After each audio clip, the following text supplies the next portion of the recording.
Good morning, I'm Bill Osmolsky with the MacIver News Service. We thought we'd try something different this Sunday morning. As local and national media outlets are airing their Sunday morning talk shows, we thought we'd show you some of the stories and issues we covered this past week. Now, going back to Tuesday, September 10th, a joint committee unanimously decided to audit the Wisconsin Government Accountability Board. Republicans said they hope it sheds light on how the GAB is really run, and Democrats said they hope it makes the GAB stronger. You can click here to see our write-up. Moving on, another federal court case ends with Governor Walker's collective bargaining law being upheld.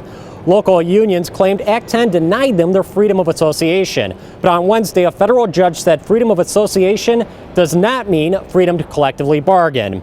He wrote in his opinion, quote, "Even if this right existed, there is an equally decisive catch. Whatever rights public employees have to associate and petition their public employers on wages and conditions of employment, this right certainly does not compel the employer to listen." You can read that story by clicking here. Under Obamacare, individuals are required to have health insurance starting the 1st of next year, but politically connected groups are getting waivers. Americans for Prosperity launched a petition drive on Monday, September 9th, asking that all Americans be treated equally.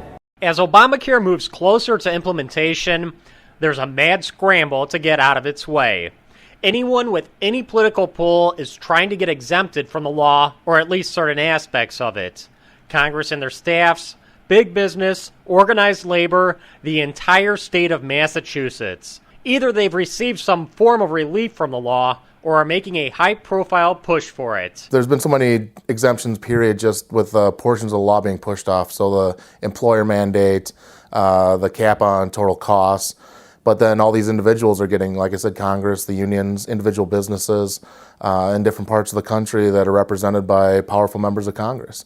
Americans for Prosperity wants to see just one more group added to that list, the American people.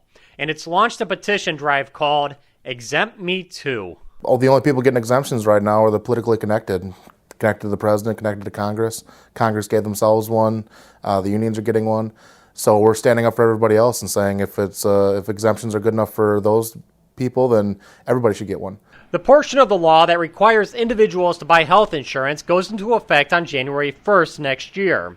But people can start signing up for coverage through their exchanges on October 1st. Well, we're in kind of a time crunch right now. The exchanges go online starting here in a couple weeks, October 1st. So we're trying to gather as many as we possibly can. But in addition to the signing the petition, it will send a note to your congressman and the president saying that you signed. So your individual congressman will get that information. But then we will be presenting the entire thing to as many members of Congress that will listen to us. Americans for Prosperity doesn't plan to stop there. Our strategy is to do whatever we can to get the law repealed and changed so that we have patient-centered healthcare reform. We need to do something in this country to make sure people get covered and the costs go down. But we think that introducing free market reforms and putting people in charge of their own healthcare is the right decision. People looking to sign that petition can find it at justexempt.me. A group of Republican lawmakers are trying to pressure fellow Republicans, Senator Luther Olson and Representative Steve Castell, to hold public hearings over Common Core. Now, the Wisconsin Department of Public Instruction began implementing the national standards back in 2010, but the new state budget puts the brakes on that. Now DPI is required to hold public hearings over the standards, but in the legislature, it would be up to Olson and Castell to do so. You can click here to read more about that. The Wisconsin Coalition of Virtual School Families held its annual Capitol Day on Tuesday, and Representative Jeremy Thiesfeld made some news at a roundtable. Here's a story we ran about it. A virtual charter school student had a tough question for Wisconsin lawmakers at a town hall event Tuesday. Well, last year I played on my high school tennis team, and this year, since I switched, I'm not allowed to. And I know there's a lot of kids that have those problems, and I was just wondering if that was ever going to change and how you could help with that. On the surface, there doesn't seem to be much lawmakers can do about that situation. High school athletics in Wisconsin is controlled by a private organization, the WIAA. But Representative Jeremy Thiesfeld said he's found a workaround. So the bill that I have WIAA is a private organization, which makes it a little more difficult to deal with this, but it would just simply prohibit public schools in the state from being involved in an organization that does not allow all children within their district, with varying restrictions, but essentially all children within their district to participate in the athletic programs at the school.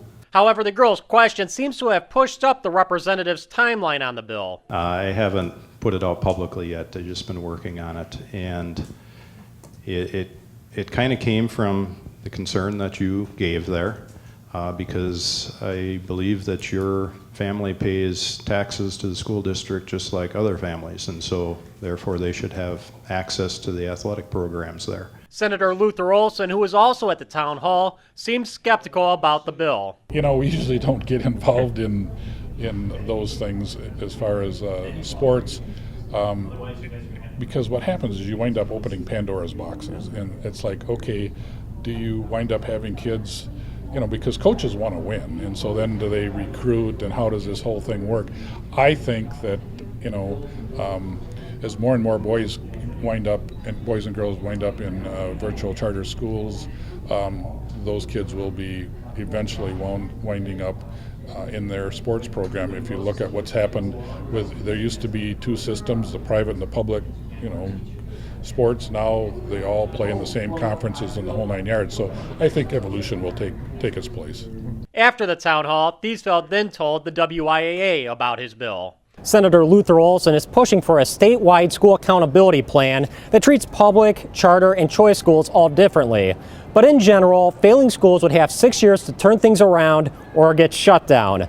MacIver News covered this issue extensively throughout the week. There will be an accountability bill passed because the budget said that we need to hold all schools accountable. So whether it's this bill or another bill, I'm not sure. I believe we worked hard, and we've really, I think we treat everyone fairly. Some people just don't want to ever be held accountable. That's the way life is. But talking to the schools that take voucher kids, they want to make sure that they are providing a good quality education. And one of the things that hurts them the worst is when they have schools that aren't measuring up, that are not doing a good job. Because, as you know, like a chain, the weakest link breaks the chain. The weakest school makes them all look bad, whether it's a public school, a private school, or a charter school. Olson says there shouldn't be any surprises in his school accountability bill. When we first started this bill, we had all the groups that were involved on the committee originally, the task force that worked on this.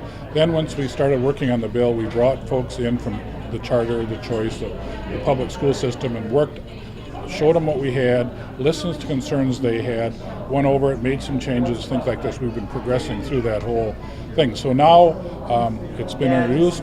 We've had a chance to talk to the members of our caucus on the committee, saying, hopefully we had the chance to read the bill, and they have, talked to them or their staff saying, are there concerns you have? And they brought up some mostly minor concerns. The bill will have a public hearing on Thursday, September 12th. We will listen to testimony and say, okay, what are the issues? What needs to be changed, if anything?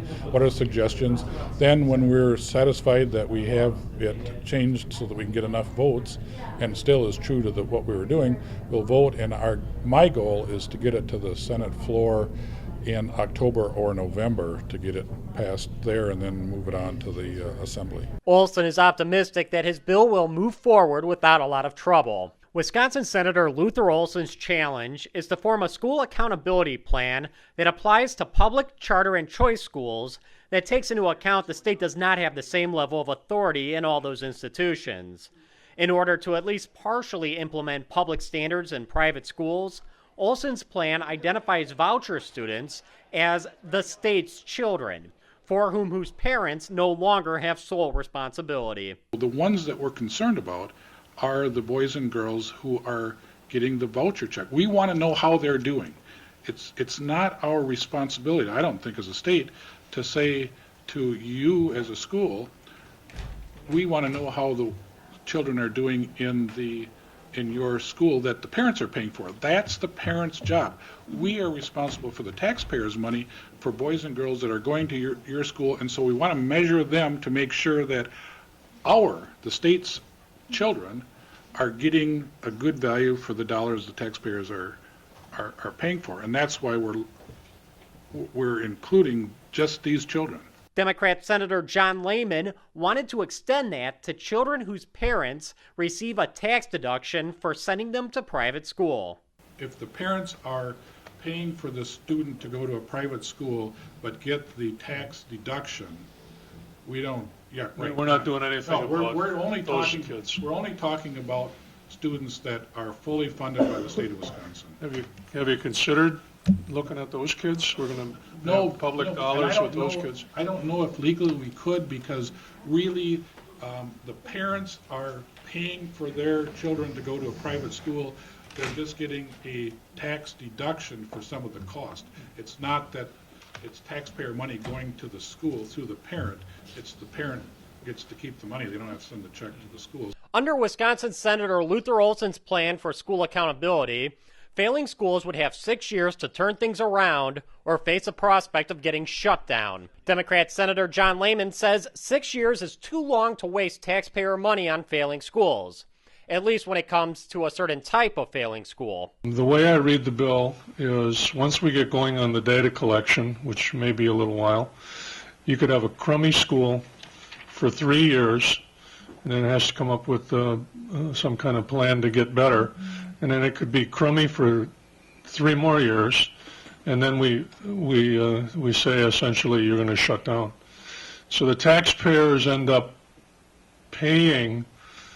I'm particularly concerned about the voucher schools. The taxpayers are going to end up paying for 6 or 7 years into the future, where we could start immediately to try to make some efforts to make sure that those schools are decent schools. Senator Olson hopes his school accountability bill receives a floor vote in the Senate next month. That'll about do it for this Sunday morning. Make sure you check in with us throughout the week to find out the latest news affecting Wisconsin's free market, whether it's through our website, www.MacIverInstitute.com, our Facebook page, or our Twitter accounts. We hope you have a great week, and for the MacIver Institute, I'm Bill Osmolsky.